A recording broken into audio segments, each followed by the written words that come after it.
होतील. पण मी तुम्हाला पुन्हा सांगतो की सरकार अतिशय संवेदनशील आहे. तुम्हालाही लक्षात आलं असेल, पूर्वीच्या काळी 12-12, 14-14 वर्ष, 8-8 वर्ष, 10 वर्ष टप्पा झाला नाही. झाला का? नाही झाला, हे तुम्हालाही माहित आहे.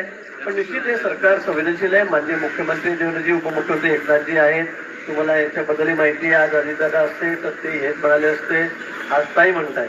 पण मला वाटतं की आता हा निर्णय प्लस मध्ये आपल्याला थोडं 2-3 महिने उशीर होतोय. कारण मला तुम्ही म्हटलं की दिवाळीला द्या, दिवाळीचा म्हणजे डिसेंबरमध्ये होता, त्याच्याऐवजी मी मार्च केलेला आहे.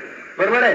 तर आता आपण सगळं तोंड गोड करा, आपल्या व्हॉट्सअपवर, फोनवर सगळ्यांना ही गुड न्यूज कळवा, सगळं स्वागत करा, सरकारचं स्वागत करा, आभार माना सगळ्यांचे, आणि आपण जावं. आपल्याला जी शंका आहे की बाबा 1 एप्रिलला होईल की नाही, त्याची जबाबदारी पूर्णपणे आमची. आपल्या घरावरून मतासाठी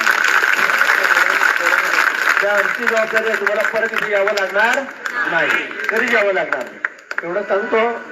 लगेच अधिवेशनाला मला जायचं आहे.